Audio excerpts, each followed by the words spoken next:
The Bronx is a wild place. It's the borough with the most crime and is well known for gang activity. The Bronx drill sound is on the rise and is fueling the deadly war between three gangs, the OGs, the YGs, and Side. Let's get straight into this crazy beef. Brooklyn was getting attention for its drill scene, but the Bronx is coming with a whole new sound that's starting to make waves. K-Flock is one of the hottest rappers from the Bronx right now, racking up millions of plays on songs like Being Honest and PSA. Bronx drill may have the same bass lines and hard flow as Brooklyn and UK drill, but it has its own unique sound that's influenced by classic New York hip-hop. Most of the beats have classic samples laced in with distorted 808s that gives the music a different vibe than drill from other areas. K-Flock has been riding the wave with his new sound and has been building a buzz over the past few months. But his come up ain't just been all success. He also suffers from the pain and loss that comes with the street life, losing many friends to gun violence. K-Flock hopped off the curb at a young age and was on the block at like 12 years old.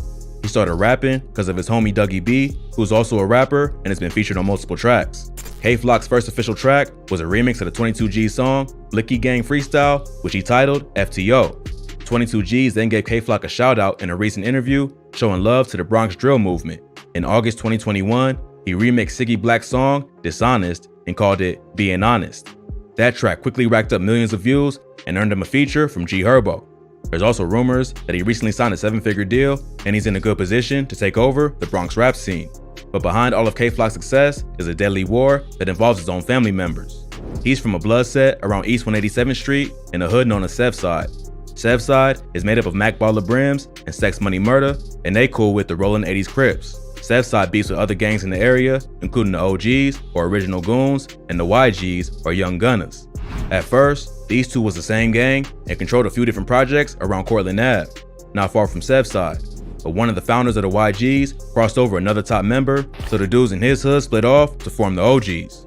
Today, the YGs are one of the most hated gangs in the Bronx, and they beef with almost everyone. One of the YG's main rappers, named D-Thang, is K-Flock's blood cousin. The two rappers have been dissing each other back and forth.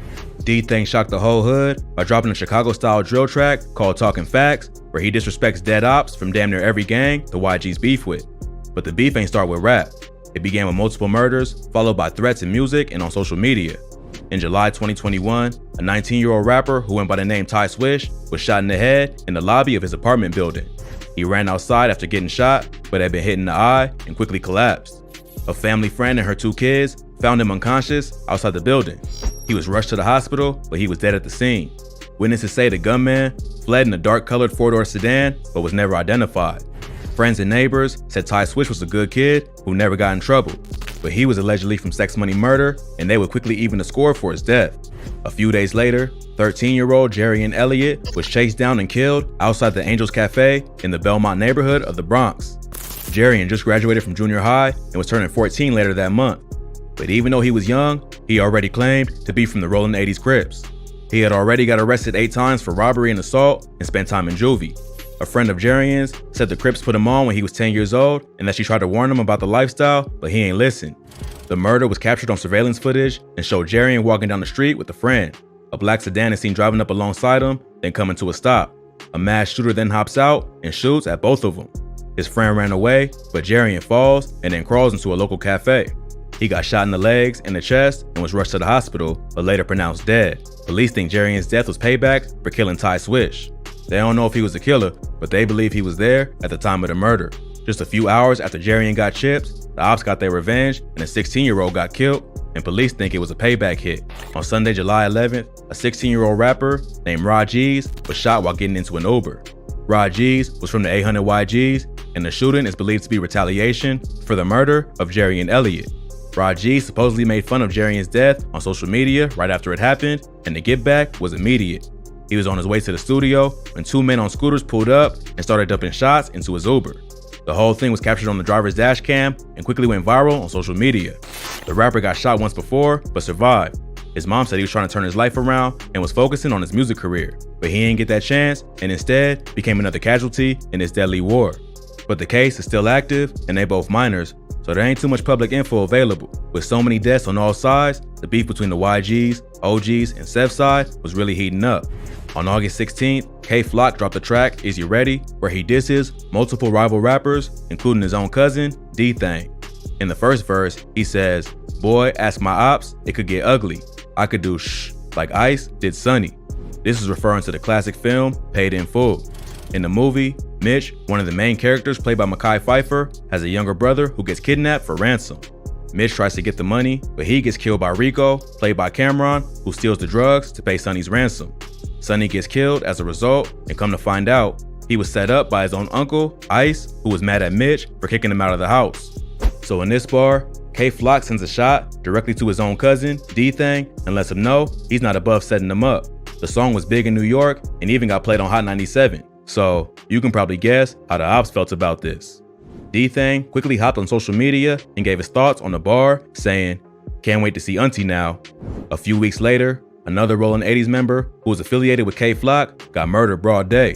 The victim was 16-year-old rapper Nas Rolla. He was killed after two men hopped out of a Honda Accord and popped him in the head and chest in Sebside's hood. Police said that Nas Rolla had a long criminal history and got arrested 18 times already, including 10 felonies dating back to May 2017. He was recently arrested for gun possession and was fighting 3 other open gun cases. After his death, D-Thang would hop on Instagram and sneak diss Nas Rolla, who was his cousin K-Flock's right-hand man, suggesting he might have got set up. Right around the same time Nas Rolla was killed, D-Thang dropped Talk Facts, which is pretty much the Bronx version of Who I Smoke, where he disses all his ops, both alive and dead. On the track, he samples the song Somebody That I Used to Know by Gautier and throws a sub at a different op in almost every bar. Some disses include Dougie got shot, but he's still in recovery, sending shots at K-Flock's homie, Dougie B. He also says, "Come on, CJ, you see me when I ain't see you. You ain't even make a move. So how the when you see me, you gon' shoot?" In this bar, he takes shots at another rival rapper from Cortland who dissed D-Thang on the track Kidnap Who after D-Thang said he was gonna kidnap Booba Savage, who was also featured on the track. Later he raps, "Jiggy Man, aka Shot Ek, dumbass got hit. That's word on my mother, they never do shit." Here, he's talking about a rapper named Shot Ek, who's from the OGs and known to go by the name Jiggy Man. So, it looks like Bronx drill is following the same pattern as Chicago and the UK. Rappers diss each other in songs, then follow it up with real violence. What's really crazy is that a lot of them are under 18 and still in high school, so really, they don't fully understand the consequences that come with the lifestyle they live in. Hopefully, they're paying attention to how hot it's getting in O-Block and they cool it down before it's too late. But with so many lives lost on both sides, it's hard to see an end in sight.